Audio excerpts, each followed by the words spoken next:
What should I do today? Oh, I got it. I'll make a spinner ring out of a Canadian penny and a Morgan dollar.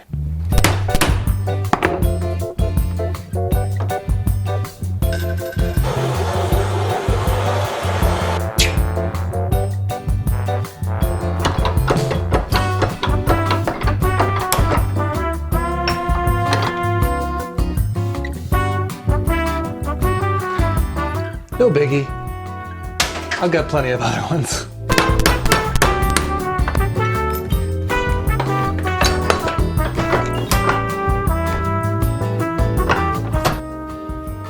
Son of a bushel basket. Son of a biscuit batter. Son of a bumblebee. No, this is okay. I have more. I have more.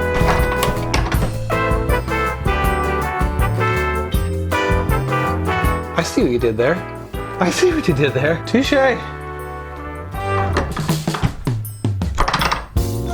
Starting to get a little frustrated. No! No!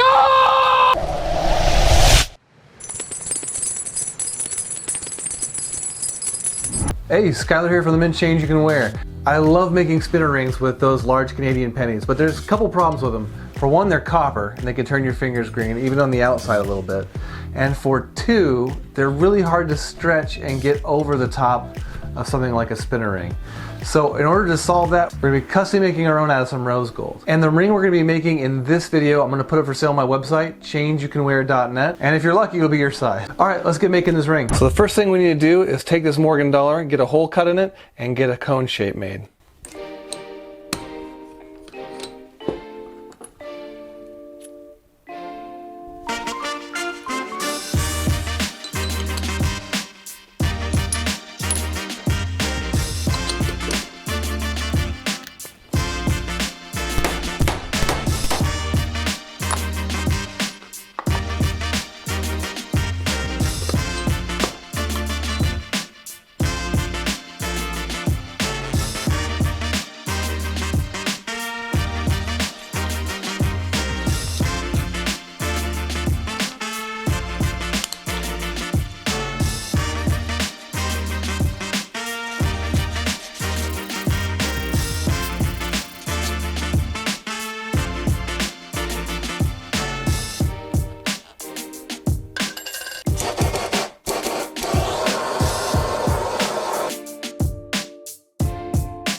All right, now we have it all cut and folded into a cone shape, and then I've actually, after folding it into a cone shape, I've re-annealed it so I can soften it for the next step, which is my favorite step, Swedish wrapping.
All right, now we have it nice and straightened out like that, we're going to take it to the lathe and start creating our channel for our spinner.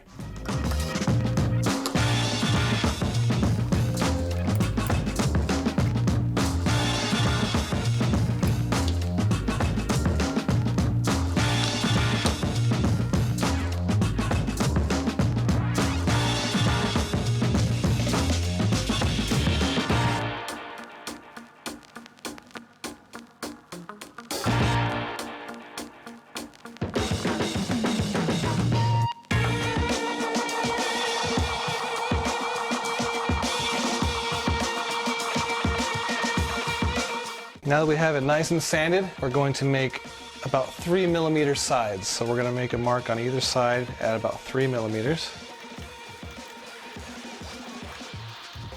And so now what we need to do is cut the center down so we can have our spinner right inside that center groove.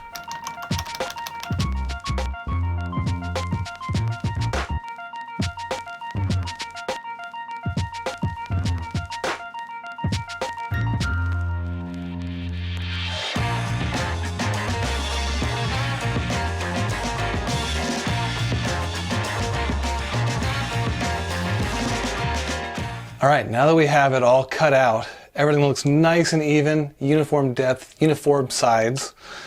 We need to make a spinner ring that fits this channel exactly. It's about 3.8, let's call it 3.8 millimeters wide. And I don't know if you guys know this, but these have a depth gauge in them. Check that out. Pretty cool. So you can measure the depth.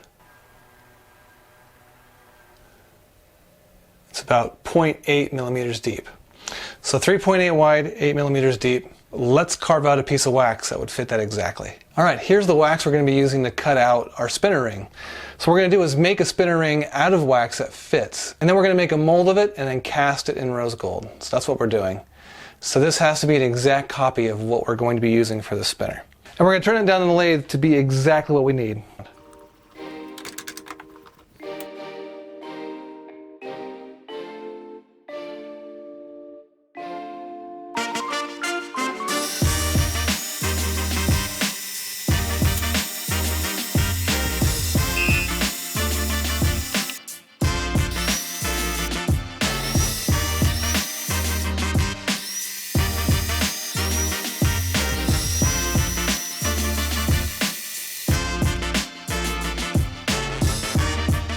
24.76. That's about perfect.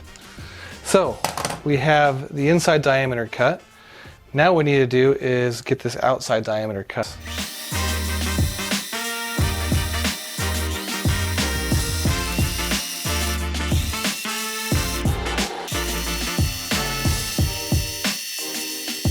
The closer we get this in wax to what we're looking for, the less gold we're going to waste. Every bit of sanding that we do it in the metal, we're losing material. Take our parting tool and now part it off. I cut it off wider than I needed so we can sand it down and get exactly the thickness that we're looking for. That's it though.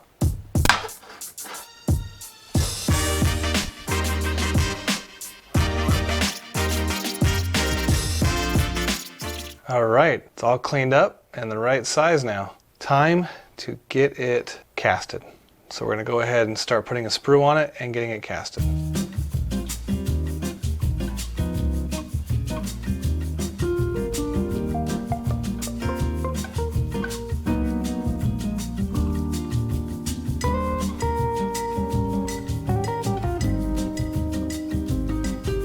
I'm adding this cross pattern in here so that way when the gold comes down into this, it'll fill everywhere. Since this thing is so thin, I'm worried that it wouldn't fill all the way up with gold. So now it'll get to 4 points in the band and it won't have any problems.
we let it sit.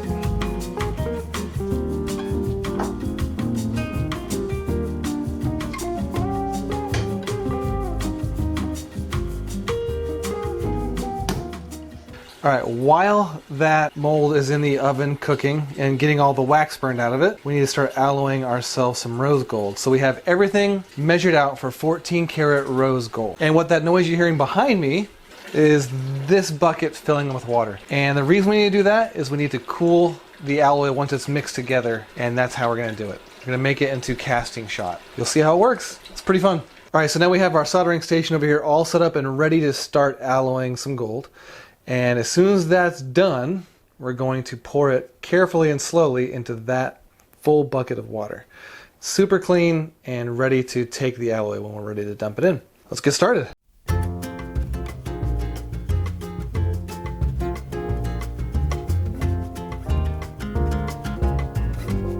right, I think I see some rose gold down there. Right on. We'll pull it out and dry it off. The next day. All right, good morning. So that mold has been in the oven for all night. We got the rose gold that we made last night. Let's get it casted.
It looks like a fantastic casting. Came out exactly like we were hoping.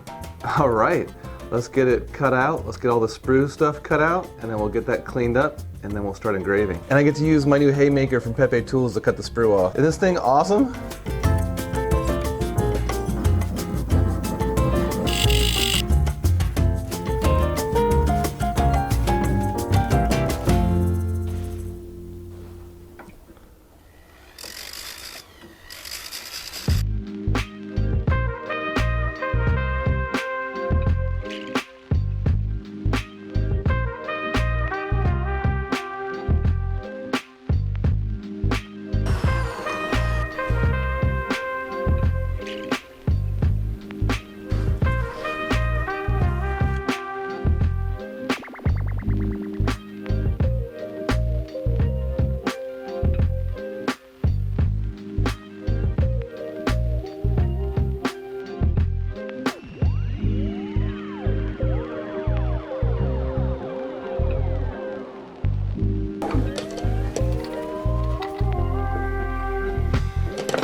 Oh my goodness, it's perfection.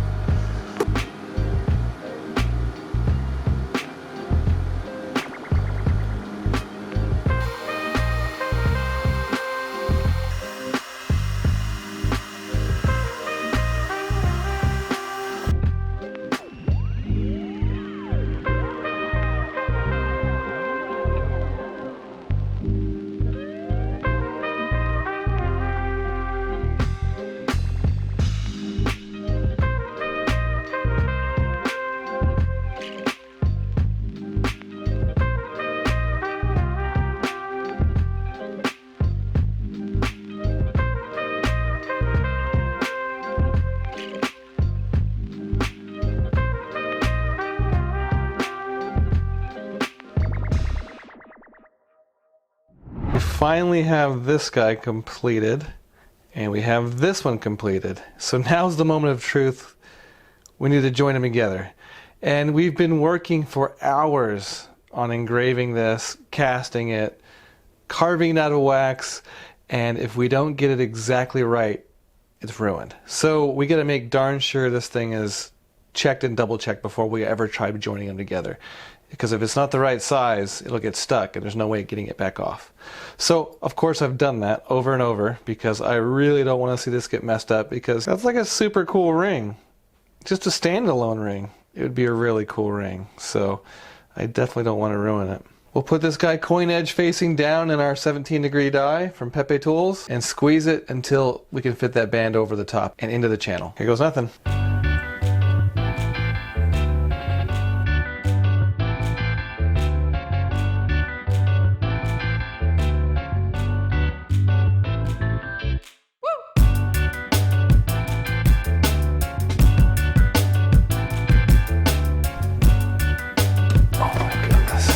Alright, it's on.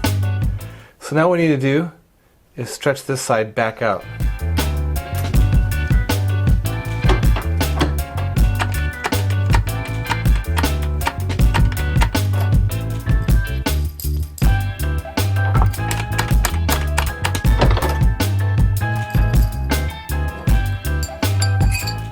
Alright, we have some success. Check that out. Perfect fit. Absolutely perfect. Doesn't get much better than that. Except that it does. We're engraving both of these shoulders now too. So it looks really cool now, but it's going to look way cooler here in a minute. Let's get some engraving done.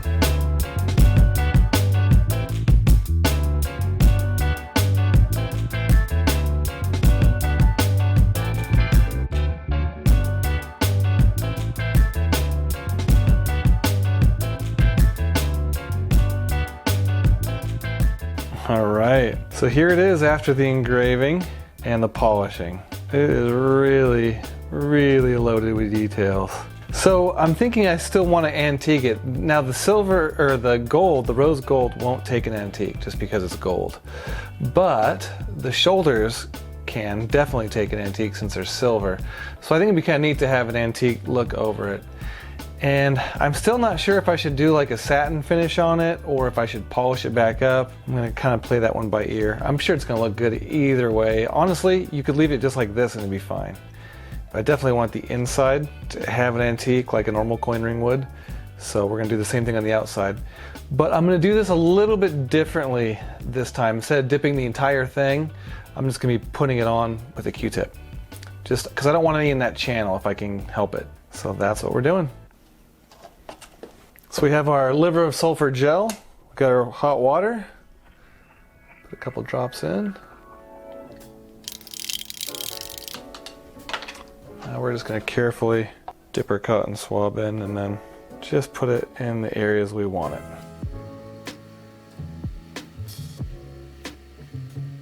It's probably going to end up getting inside those cracks anyway.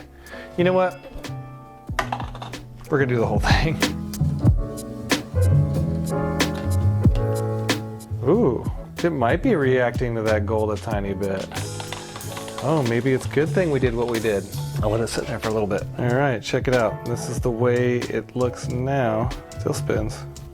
It's always good to check. All right, so now what we're gonna do is take our 4/0 steel wool and then take some of this antique back off and see what we come up with. The inside's looking good. All right, now we'll go to the outside. See, kind of what I didn't want to have happen. It's in the cracks below the spinner, but actually it adds a little bit of depth to it. I kind of like it, I think. So it worked out. Pretty cool ring.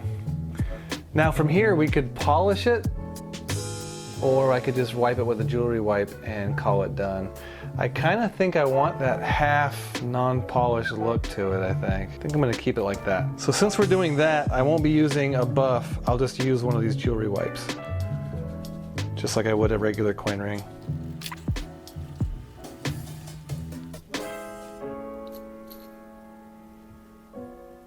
Oh man, that thing is gorgeous. All right, the ring's finished. I really, really love the way this thing turned out.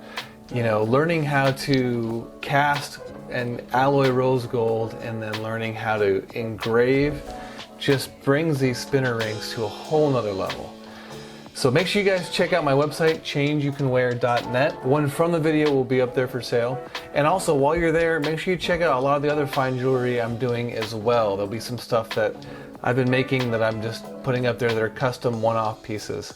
So it's, you know, way different than coin rings. So if you got the coin ring part of the website, and then you'll get this other whole nother level of rings that I'm able to do now. So there might be a really awesome Christmas gift for your wife or girlfriend over there. So make sure you check it out. I really appreciate all you guys' support. And if you want to also check my Instagram out. I've been putting up a lot of little short clips and videos of things I've been doing in the studio in Portland too. Thanks for watching, and I can't wait for the next video.